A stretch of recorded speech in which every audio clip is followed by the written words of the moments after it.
मैं लेटर लिखूंगा, honourable LG साहब को भी लेटर लिखूंगा, सरकार को भी, कि इनके नाम पे ये जो चौक है कुपवाड़ा चौक, इंस्पेक्टर शहीद इंस्पेक्टर असरार साहब के नाम पे होना चाहिए। और हाई स्कूल जो यहाँ पे है, इस हाई स्कूल का नाम शहीद असरार मेमोरियल हाई स्कूल होना चाहिए। मैं लेटर भी लिखूंगा और मैं ज़रूर रिक्वेस्ट भी।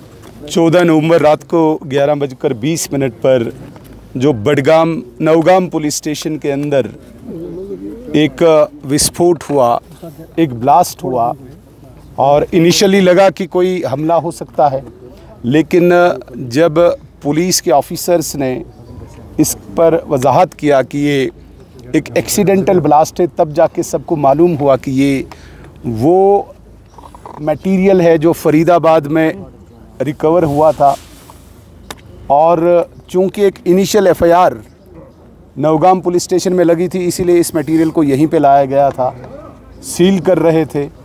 और जितना हमें इन्फॉर्म किया गया, एफएसएल की टीम, क्राइम ब्रांच की टीम, लोकल पुलिस की टीम और सिविलियन, चाहे उसमें एक टेलर मास्टर था, एक नंबरदार था और रेवेन्यू के कुछ ऑफिसर्स थे, सब उस वक़्त इसको जांच कर रहे थे और सील कर रहे थे। उसी में ये इंसिडेंट हुआ जिसमें लगभग 10 जानें गई और 28 के आसपास लोग इंजर्ड हैं। हम आज सुबह उजाला सिग्नेस हॉस्पिटल में उनको भी देखने गए। अभी हम इंस्पेक्टर असरार साहब के घर आए, इनके वालिदैन से, इनके माता पिता और भाई बंधुओं से मिलना हुआ। जितना हमें पता चला, असरार साहब बहुत ही ब्रिलियंट, बहुत intelligent, brave, bold, upright officer थे और इनका नुकसान सिर्फ इनके परिवार को नहीं, ये पूरी कौम को है, इनका नुकसान पूरे वतन को है। कल मुझे home minister of India Amit Shah साहब ने भी हुक्म दिया कि आप यहाँ पे तुरंत इन घरों में जाएं और एक पैगाम हुकूमत हिंद की तरफ से दें कि पूरा मुल्क इनके साथ है, भारत सरकार इनके साथ है।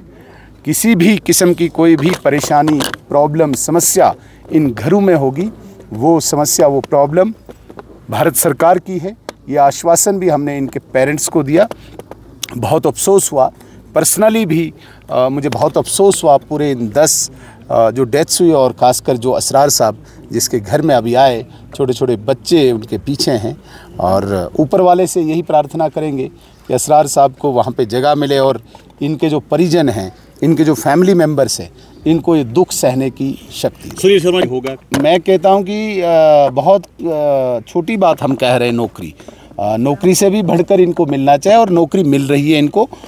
इसमें हम भी मतलब पुरजोर एक प्रयास कर रहे हैं। एलजी साहब ने ऑलरेडी क्लियर किया है, ये इनका हक है, ये कोई एहसान नहीं है इन पे। इन्होंने इस मुल्क के लिए जान दी है और वैसे भी रूटीन में भी अगर किसी की डेथ होती है तो एसआरओ वहाँ मिलता है। इन्होंने तो ऑलरेडी वतन के लिए, मुल्क के लिए जान दी है। इनकी नौकरी, इनका जॉब एक हक है और इनको मिलेगा, पक्का मिलेगा। हाँ, जो 10-10 लाख रुपया in addition to their own जो कंपनसेशन होता है वो अनाउंस किया है। हम पूरी कोशिश करेंगे कि मरकज़ी हुकूमत इस पर और ज़्यादा तवज्जो। एलजी साहब ने तो ऑलरेडी क्लियर कर दिया है, भारत सरकार ने पहले ही क्लियर कर दिया है कि जो असावधानी हुई है उस पे पूरा इंटरनल वो पूछताछ होगी, उस पर इन्वेस्टिगेशन होगी। उसमें सियासत करने की कोई गुंजाइश नहीं होनी चाहिए। नेशनल कॉन्फ्रेंस के मैं अपने दोस्तों से भी गुजारिश करना चाहूँगा, ये टाइम और ये इंसिडेंट्स सियासत के नहीं हैं। हम इन परिवारों के साथ खड़े रहें। नेशनल कॉन्फ्रेंस भी इस वक्त हुकूमत में है, वो बताएं कि वो इनके लिए क्या कर रहे हैं, परिवारों के लिए क्या कर रहे हैं। क्या अकाउंटेबिलिटी ठीक है, हम भी कहते हैं। क्या इसके अलावा भी वो कुछ कर रहे हैं? क्या वो in addition to this terror victim जो पॉलिसी है उसमें जॉब दे रहे हैं? क्या इसके अलावा वो कोई जॉब देंगे? वो वजाहत करें इस बात का। सिर्फ सियासत करना और इन इंसिडेंट्स पे सियासत करना हमारा फ़र्ज़ है क्या? क्या हम कुछ कर सकते हैं? भाई, आपको हुकूमत में लाया गया है, आप पर लोगों की इस वक्त उम्मीदें हैं, क्या कर रहे हैं आप बताएं ना। आपके ख़जाने में पैसा इन लोगों के लिए होना चाहिए था, आपके पास नौकरियां हैं, और एक एडिशनल दीजिए ना। आप देखेंगे हम तो सिर्फ सियासत करना। देखिए, रिस्क अलाउंस तो डेफिनेटली जम्मू कश्मीर का पुलिस जो है वो नॉर्मल पुलिसिंग नहीं करती है। हम कहेंगे कि जैसे पंजाब, हरियाणा, मध्य प्रदेश या उड़ीसा में पुलिस वाला पुलिसिंग करता है, चोर को पकड़ता है, डकैतों को पकड़ता है, सिर्फ इतना ही काम जम्मू कश्मीर पुलिस को है। सबसे बड़ा काम जो जम्मू कश्मीर पुलिस को वो है CI का, काउंटर इंसर्जेंसी का है। यहाँ पे आतंकवाद के साथ लड़ रहे हैं, यहाँ पे अलगाववाद के साथ लड़ रहे हैं। तो एक नॉर्मल पुलिसिंग के साथ साथ जम्मू कश्मीर पुलिस एक बहुत बड़ा काम करती है।